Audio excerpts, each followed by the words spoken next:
사람들은 누구나 서로에게 영향을 주고 받으면서 살게 됩니다.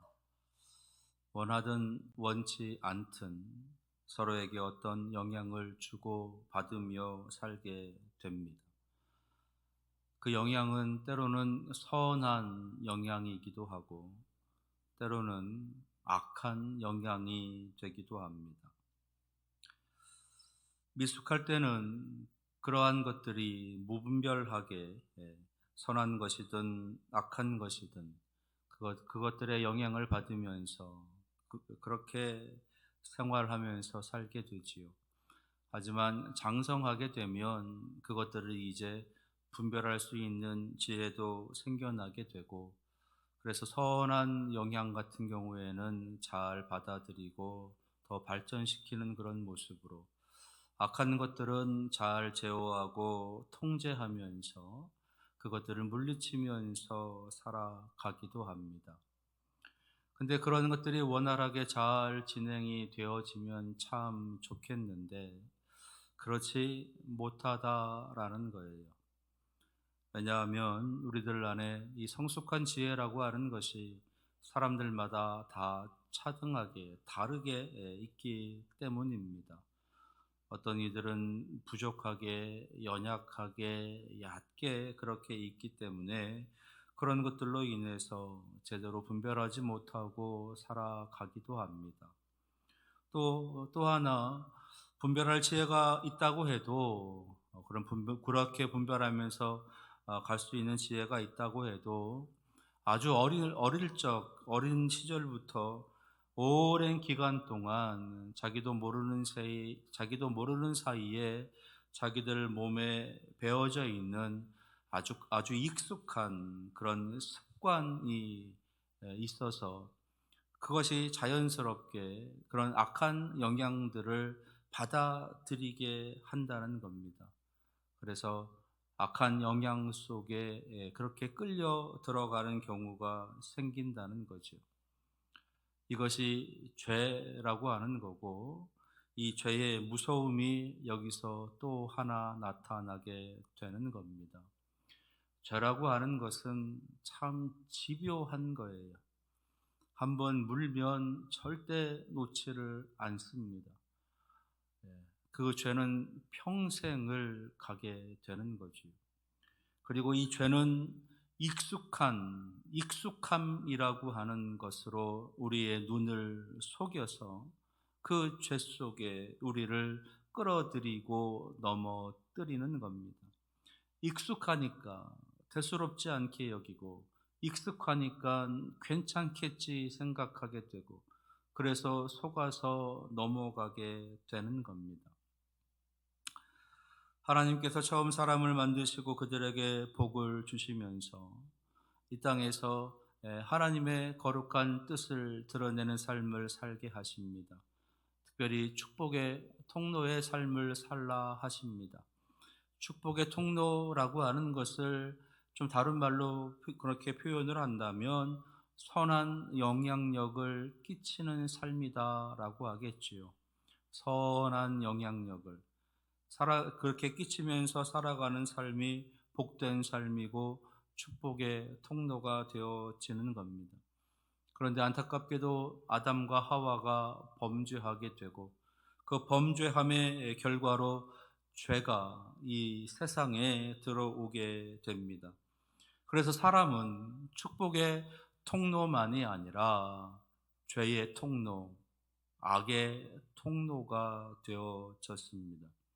더 안타까운 것은 축복의 통로보다는 악의 통로로, 죄의 통로로 더 많은 영향들을 서로 주고 받으면서 살아간다는 것이에요. 그래서 세상은 더 잔인해지고 악하고 어두운 가운데 그렇게 세상이 그 죄의 집어삼킴을 받게 되었다라는 겁니다. 오늘 창세기 함께 읽은 말씀 5절 말씀에도 그것을 그대로 그렇게 하나님께서는 우리에게 알려주고 계십니다. 여호와께서 사람의 죄악이 세상에 가득함과 그의 마음으로 생각하는 모든 계획이 항상 악할 뿐임을 보시고, 죄악이 세상에 가득하다. 그리고 그가 생각하는 모든 것이 항상 악할 뿐이다. 그러니까 죄의 영향력 아래 죄의 영향력 아래 살아가게 된 그 결과가 이렇게 나타났다라고 하는 겁니다. 그리고 이 모습은 비단 지금 창세기 6장에 있는 이 시대의 모습만이 아니라 지금 우리가 살아가고 있는 지금의 모습, 우리의 모습이기도 하다는 거죠. 그러면 도대체 이런 악한 영향이 어떠한 모습으로 들어왔기에 우리들에게 이러한 하나님의 안타까운 그런 음성을 우리가 들을 수밖에 없게 되었느냐라는 겁니다. 그것을 오늘 말씀 속에서 우리가 찾을 수가 있겠는데 2절 그리고 4절에 있는 말씀이세요. 2절 말씀을 보면 하나님의 아들들이 사람의 딸들의 아름다움을 보고 자기들이 좋아하는 모든 여자를 아내로 삼는지라. 그리고 4절에서는 당시의 땅에는 네피림이 있었고 그 후에도 하나님의 아들들이 사람의 딸들에게로 들어와 자식을 낳았으니 그들은 용사라 고대의 명성이 있는 사람이었더라. 이 말씀을 이해하기 위해서는 좀 설명을 잘 들으실 필요가 있겠습니다. 먼저 하나님의 아들들이라고 말하고 있는 그 사람들이 누구냐라고 하는 거죠. 여기서 하나님의 아들들이라고 하는 이 사람들은 우리가 언뜻 보기에는 하나님의 아들들이니까 하나님의 천사들이겠지 생각할 수도 있는데 그것이 아니고, 여기서 하나님의 아들들이라고 하는 이 사람들은 셋의 후손들, 에노스의 후손들, 에녹의 후손들을 가리키는 겁니다. 그러니까 가인이 죽인 아벨, 그 아벨을 대신해서 하나님께서 아담에게 주신 아들이 셋이지요. 그리고 그 셋을 통해서 하나님께서는 믿음의 사람들의 계보를 이제 만들어 가십니다. 그 중에 이제 에노스가 나오게 되고 그 에노스 때에 하나님의 이름을 부르기 시작했다. 그리고 그 후손들 가운데에 에녹이 있습니다.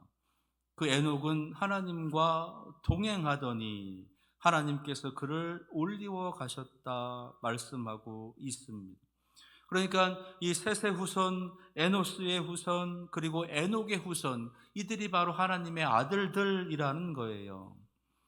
하나님의 이름을 부를 줄 알고 하나님께 예배 드릴 줄 알고 하나님과 동행하는 삶을 살았었던, 그리고 아담 할아버지로부터 그렇게 계속 들으면서 자랐었던 그 에덴 동산, 곧 하나님의 나라를 그리워하고 사모하며 살았었던 사람들이 바로 이 하나님의 사람들인 겁니다. 지금으로 이야기한다면 우리들이지요, 우리들. 바로 우리들이 그런 믿음 안에 거하는 사람들, 하나님의 아들들이다라는 겁니다. 자, 그러면 사람의 딸들은 누굴까? 하나님의 아들에 대한 설명을 들으니까 이제 사람의 딸들에 대해서는 충분히 짐작되지 않습니까? 이 사람의 딸들이라고 하는 이 표현은 가인의 후손, 라멕의 후손을 가리키는 겁니다. 놀라운 지혜들을 가지고 문화와 문명을 꽃피우면서 그것들을 발달시키면서 살았었던 사람들이지요.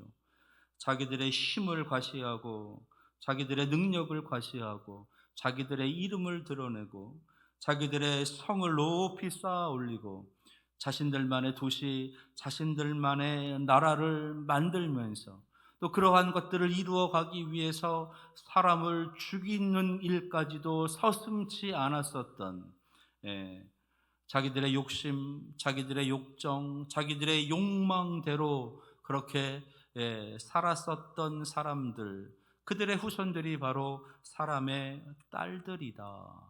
그러니까 죄의 영향력 아래서 많은 악을 행하며 살았었던 사람들, 그들이 바로 이 사람의 딸들이다라는 겁니다. 믿음 밖의 사람들이죠. 그러니까 하나님의 아들들이라고 하는 표현은 믿음 안에 거하는 사람, 거하며 살았었던 사람들, 그리고 사람의 딸들이라고 하는 표현은 믿음 밖에 있었던 사람들, 그들의 후손들을 가리키는 겁니다. 여기서 우리가 생각해야 될 것이 하나 있는데, 그것은 하나님께서는 하나님의 아들들에게 주목하신다는 겁니다. 물론 사람의 딸들에게도 관심은 있으세요. 그래서 그들이 하나님의 자녀로 돌아오기를 기다리십니다. 그러나 하나님께서 더 많은 관심을 가지고 주목하고 계시는 그 사람들은, 그 후손들은 바로 하나님의 사람들이라는 겁니다. 하나님의 아들들이라는 거예요. 그런데 하나님께서 그렇게 주목하고 계시는 그 하나님의 아들들이 오늘 말씀에 참 희한한 일을 벌이고 있어요. 2절 말씀에 보니까 하나님의 아들들이 사람의 딸들의 아름다움을 보고 자기들이 좋아하는 모든 여자를 아내로 삼는지라. 이 하나님의 사람들이 사람의 딸들의 그 모습을 보면서 그의 아름다움에 취했다는 겁니다. 아름다움에 넘어갔다는 거예요. 예. 아름다움을 보고 저 여인과 함께하면 행복할 것 같다. 저 여인과 함께하면 너무 기쁘고 즐거울 것 같다. 저 여인과 하면 모든 것을 다 얻는 것 같다. 그런 어떤 마음의 감동을, 그런 마음의 감정을 느꼈다는 겁니다. 저 여인을 보니 너무 행복해 보인다. 저 여인과 함께하면 너무너무 좋을 것 같다. 어디서 좀 많이 들어본 구절 같지 않습니까? 하와가 사탄의 유혹에 동산 중앙에 있는 나무의 열매를 바라봅니다. 그랬더니 그 열매를 바라보니 보암직도 하고, 그리고 뭐죠?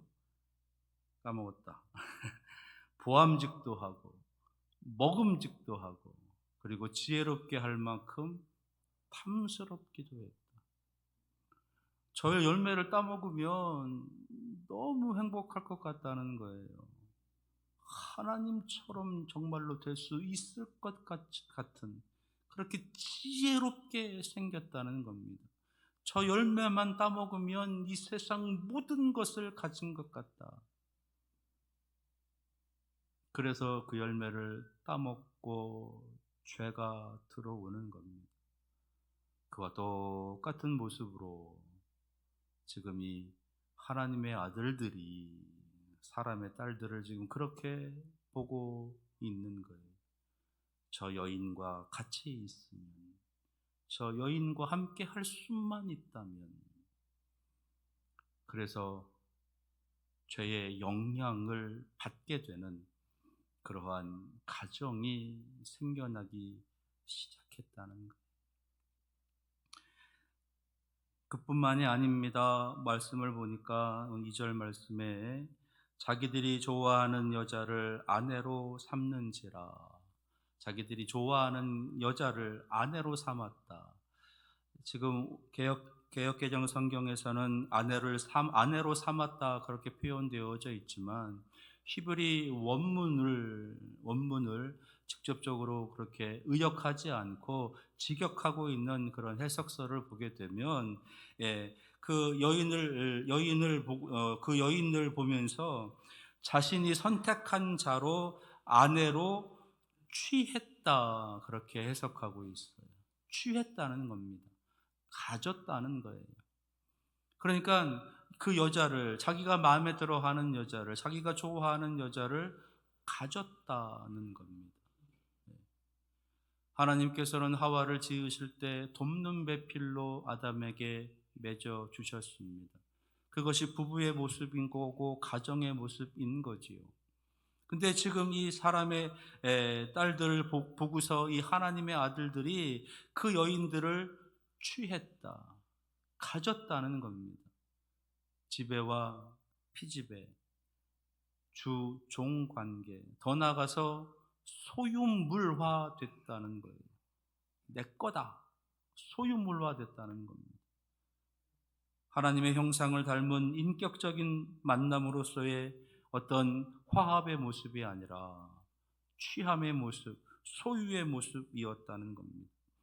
그러니까 결혼이라고 하는 그 관계 자체가 벌써 다른 거지요. 거기다가요, 자기들이 좋아하는 모든 여자를 아내로 삼는지라. 모든 여자. 자신이 선택한 모든 자를 아내로 취했다. 자기가 택한 자를 다 아내로 취했다는 겁니다. 성경에 하나님께서 처음 시작하셨던 가정의 원리는 일부 일처제입니다. 근데 지금 이 하나님의 아들들이 사람의 딸들을 보고 아내를 취하고 있는데 일부 다처제가 되는 거예요. 라멕이라고 하는 사람이 있지요. 가인의 후손 중에 라멕이 있습니다. 그 라멕의 아내가 둘이었어요. 아다와 실라라고 하는 그 아내가 있었습니다. 거기서부터 일부 다처가 시작이 됐어요. 그것은 죄의 영향 아래에서 오게 된 문화였던 겁니다. 그 죄의 문화, 그것이 그대로 지금 이들에게 들어온 것이에요. 일부 다처, 자기의 욕심껏, 자기의 힘, 자기의 선택으로 그렇게 아내들을 취해서 가정을 그렇게 만들어 놨다라고 하는 겁니다. 죄의 영향 아래서 그렇게 이 하나님의 아들들이 사람의 딸들을 바라보면서 그 죄의 영향을 끌어안았을 때에, 그렇게 가정이 시작됐을 때에 그들의 가정에 나타났던 현상이 바로 이러한 현상들이다라고 하는 거예요. 하나님께서 처음 시작하셨던 가정의 모습은 다 사라지고 이 세상에 있는 세상적인 관점에서 만들어지게 되는 그런 가정의 모습들이 나타났다라고 하는 것입니다. 거기다가 더해서 이제 4절에 있는 말씀 보면 그들의 자녀가 어떠했다라고 하는 것을 설명해 주고 있어요. 4절, 당시의 땅에는 네피림이 있었고 그 후에도 하나님의 아들들이 사람의 딸들에게로 들어와 자식을 낳았으니 그들은 용사라, 고대의 명성이 있는 사람이었더라. 여기서 용사라고 하는, 하나님의 아들들과 이 사람의 딸들이 결혼을 해서 낳은 자녀는 용사가 되었다는, 용사라고 하는 것은 전쟁을 하는 사람입니다. 전쟁을 직업으로 갖고 있는 사람, 용병이지요, 용병. 예. 그리고 그것을 너무 전쟁을 잘 하는 사람, 프로페셔널. 예. 사람을 상하게 하고, 사람을 다치게 하고, 사람을 음해하고, 사람을 죽이는 일을 너무도 잘하는 그런 사람들이 됐다는 거예요. 그리고 그런 그들의 이름이 고대에 명성을 얻었더라. 이름이 높았다는 겁니다. 예. 얼마나 전쟁을 잘했든지 주변에 있는 많은 나라들에서, 주변에 있는 많은 부족들에서 서로 끌어다가 우리와 같이 싸우자고, 우리들을 위해서 싸워달라고, 그런 명성이 높았다는 거예요. 사람을 죽이는 일에 얼마나 이름이 높아졌든지. 누가요? 하나님의 아들들에게서 태어난 자녀들이.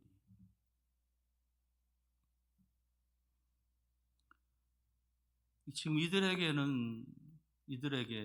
살아가는 삶의 모습, 그들의 가정, 그들의 자녀, 그들이 살고 있는 그 모습에는요, 하나님은 없습니다. 그들은 분명 하나님의 아들들이었습니다. 근데 그들에게 하나님은 이제 없습니다. 고대의 명성이 높을 만큼, 그렇게 강력한 힘을 가지고 사람들도 두렵게 떨 만큼 그렇게 강한 그런 모습으로 살기는 했으나 그들에게는 하나님이 없었다는 거예요. 세상을 다 가진 것 같은, 정말로 다 가진 것 같으나 하나님은 잃어버린 거예요. 그게 그들의 모습이었다라는 겁니다. 가인의 후손들, 라멕의 후손들은 뭐 그렇게 살아갈 수 있다고 치자고요. 그러나 하나님의 아들들, 셋의 후손들, 에노스의 후손들, 에녹의 후손들, 믿음의 사람들, 하나님의 아들들, 하나님의 자녀들, 하나님의 백성들은 그렇게 살아서는 안 되는 겁니다. 그들은 축복의 통로로 살았어야 되는 거예요. 선한 영향력을 끼치며 하나님의 영향력을 끼치며 하나님의 말씀에 영향력을 끼치면서 살았어야 됐다는 겁니다.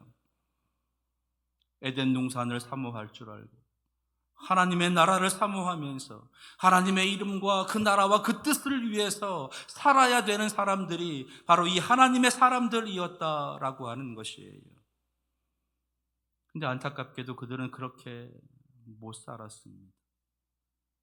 사람의 딸들을 탐욕하면서부터, 사람의 딸들을 취하면서부터 그들에게는 하나님이 서서히 사라져 가버린 것이에요.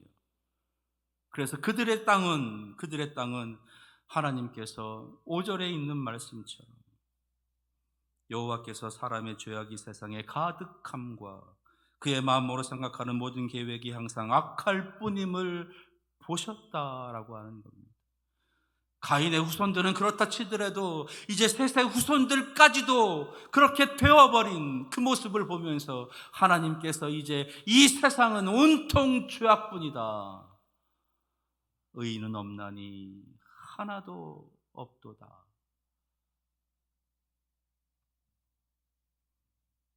그러시면서 6절 말씀에 땅 위에 사람 지으셨음을 한탄하사 마음에 근심하시고,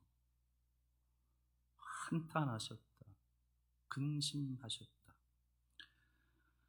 자, 여기서 한탄이라고 하는 단어는요, 짐승들이 울부짖으며 내는 소리들이 있지요. 그런 소리들을 바라면서 우는 그런 탄성, 그런 곡성 같은 그런 소리를 내는 것이 한탄이라고 하는 단어의 의미입니다. 그리고 근심이라고 하는 단어의 의미가 있는데 이것은 감정적인 슬픔이 막 몰려온 거예요. 근데 그 슬픔이 내 육신을 아프게 하는 거예요. 그런 경험들이 있으시지요. 마음이 굉장히 막 아파요. 근데 그 아픈 게 내 육신이 같이 아파지게 되는 거예요. 몸에 막 10곳이 필 정도로 막 불덩이가 되는 아픔, 마음의 아픔에서 오는 그런 고통이 육신에게 찾아오는 그런 일들, 애간장이 녹는다라고 하는 그런 표현들처럼 막 장이 꼬이는 것 같은 그런 고통이 막 이 심적인 그런 아픔에서 찾아오는 겁니다. 그걸 가리켜서 근심이다라고 하는 단어로 표현하고 있다는 거예요. 짐승의 울부짖는 소리를 낼 정도로 그렇게 마음이 아프고 육신이 고통스러운, 그게 지금 하나님의 심정이라는 겁니다.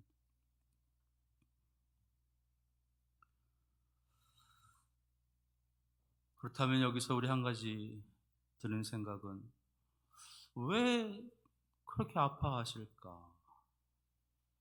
왜 그렇게 고통스러워 하실까라고 하는 거죠.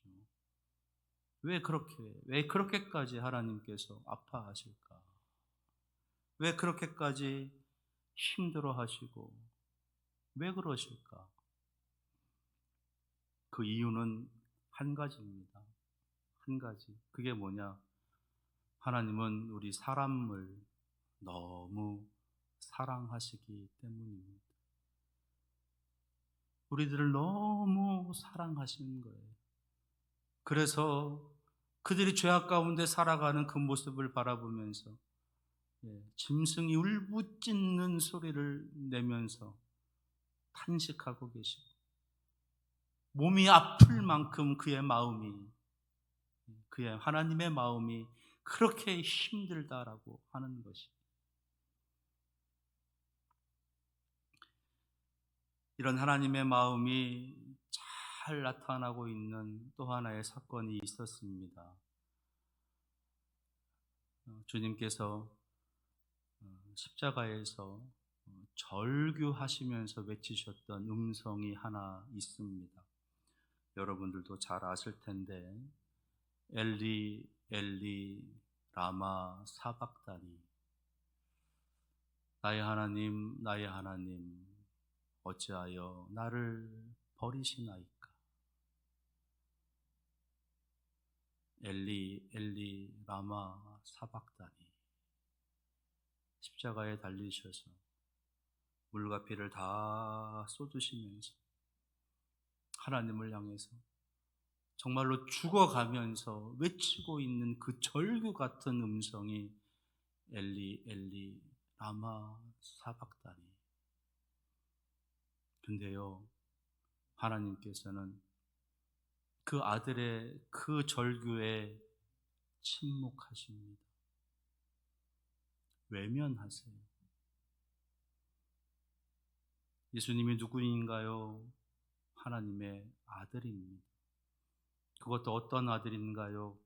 하나밖에 없는 독생자, 외아들이신 그 하나님의 아들.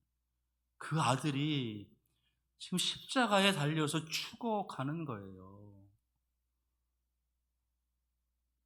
그래서 하나님을 향해서, 하나님 왜 쳐다만 보고 계십니까? 왜 바라만 보고 계십니까? 왜 나를 버리십니까? 그렇게 외치고 있는데 하나님께서는 주님의 그 음성을 그냥 외면하십니다. 침묵하세요. 왜요? 왜 외면하시고 침묵하셨을까요? 이유는 딱 한 가지. 그 땅에 살아가는 사람들을 너무 사랑하시기 때문에 그들을 구원하셔야 되겠기에. 그래서 하나님께서는 눈물을 삼키시면서 짐승의 울부짖는 소리로 탄식하시면서 침묵하시고 외면하고 계셨던 거예요. 그와 똑같은 탄식이, 그와 똑같은 근심이 오늘 말씀에 있는 겁니다. 여러분들은 하나님의 그 눈물이 보이십니까? 여러분들은 하나님의 그 마음이 보이십니까? 하나님의 그 사랑이 여러분들 느껴지시나요? 놀랍게도 오늘 한 사람이 그 하나님의 눈물을, 그 하나님의 사랑을, 하나님의 그 마음을 알아본 사람이 있습니다. 그게 누구냐? 노아예요. 노아. 8절 말씀. 그러나 노아는 여호와께 은혜를 입었더라. 이 구절을 히브리어의 그 원본에서 다시 이제 직역하는 그런 해석으로 본다면, 여호와께 은혜를 입었더라라고 하시는 이 구절은, 노아는 여호와의 눈 안에서 은혜를 발견했다. 다르죠.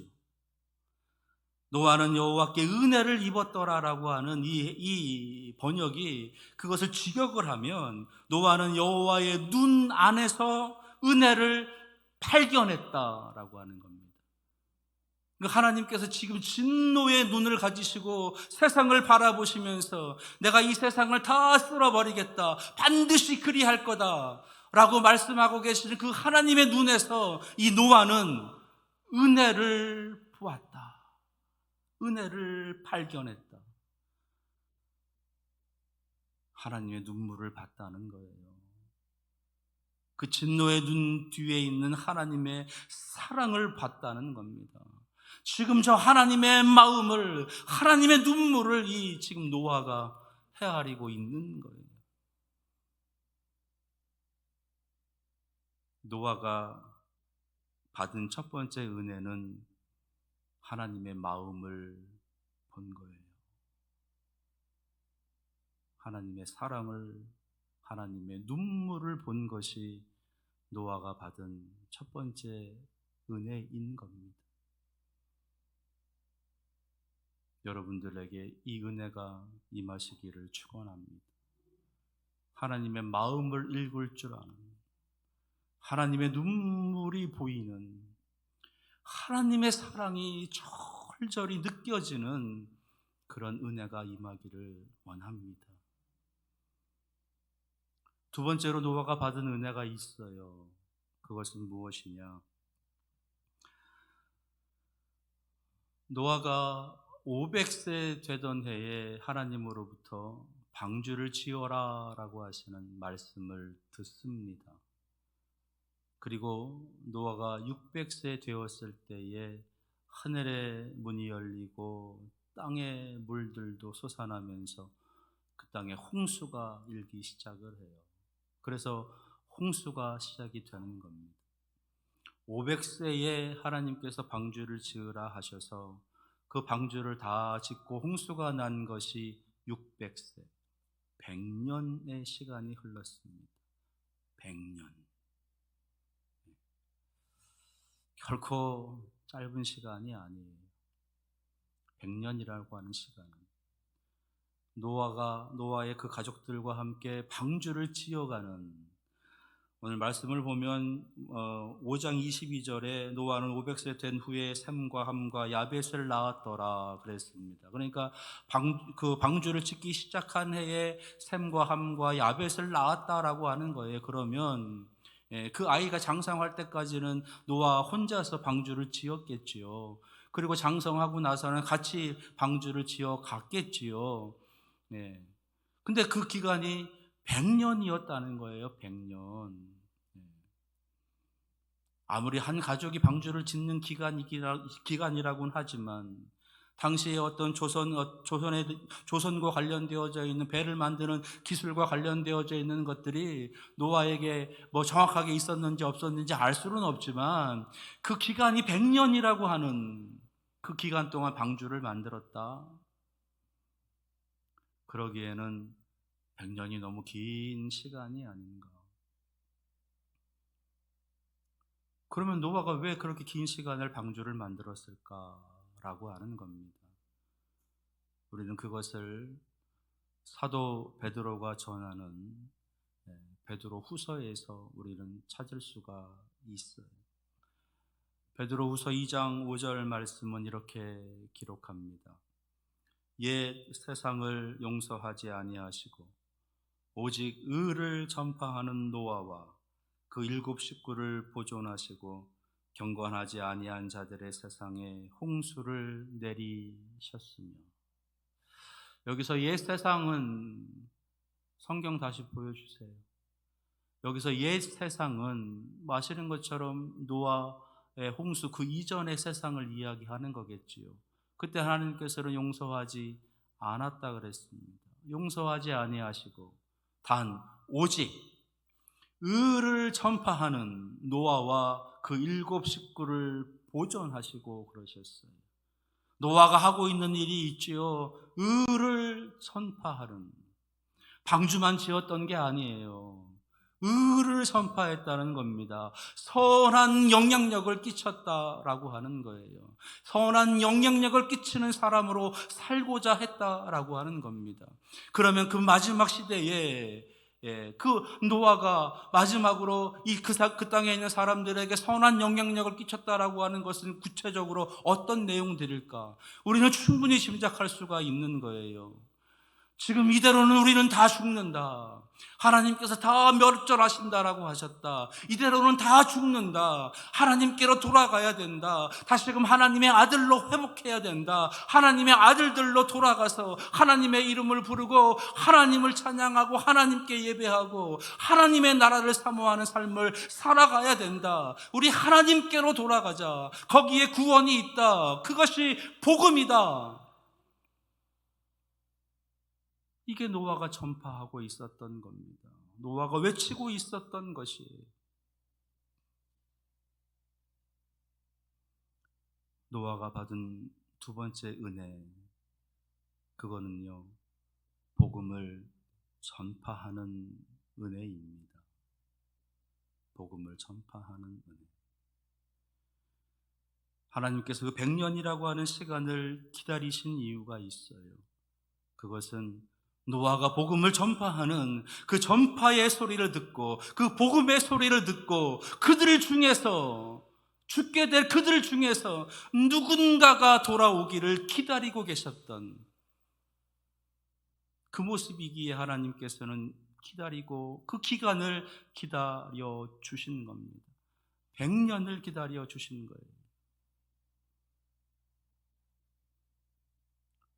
지금도 하나님은 여전히 기다리고 계십니다.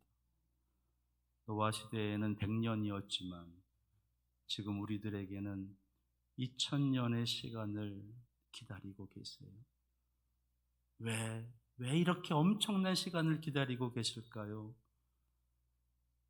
또 다른 노아가 있었기 때문에, 또 다른 노아가 있었기 때문에 자신의 사랑하는 이들을 위해서 기도하고 그들에게 복음을 전하고 그들에게 구원의 메시지를 전하는 또 다른 노아가 있었기 때문에, 그런 노아가 끊임없이 나오고 또 나오고 또 나오고 그런 모습들이 있었기 때문에 하나님께서는 그 시간들을 기다려주고 계셨던 겁니다. 자, 그렇다면 이 기다림의 시간을, 하나님께서 기다려 주시고 계시는 이 기간을 여러분들은 뭘 하고 계신가요? 무슨 일을 하고 계십니까? 방주를 만들고 계신가요? 복음을 전파하는 일에 구원의 메시지를 사람들에게 전파하면서 살고 계십니까? 아니면 사람의 딸들의 영향의 아래에 들어가서 죄에 허덕이면서 자기들의 욕정, 자기들의 욕심, 자기들의 욕망을 채우기 위해서 그렇게 살고 있었던 저 옛날 하나님의 사람들처럼 그렇게 살아가고 있는 것은 아닙니까? 여러분들은 어떤 은혜를 구하기를 원하십니까? 여러분들에게 하나님께서 어떤 은혜를 주시기를 원하십니까? 물질이십니까? 명예, 권력,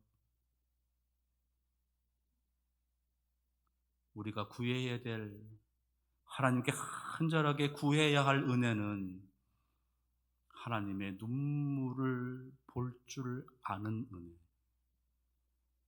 그리고 하나님의 사랑을 전할 줄 아는 은혜를 우리는 구해야 되는 거예요.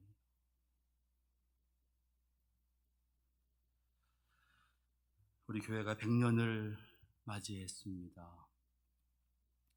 다음 주는 그 100주년을 기념하면서 저희들이 하나님 앞에 거룩한 시간으로 영광된 시간을 보내려고 합니다. 그 시간에 하나님께서 분명하게 놀라운 은혜를 내려주실 것이고 성령의 충만함으로 임재해 주실 겁니다. 그렇다면 우리에게 어떤 은혜가 임하기를 지금부터 준비하며 기도해야 할까요? 저는 우리 교회에, 우리 성도들에게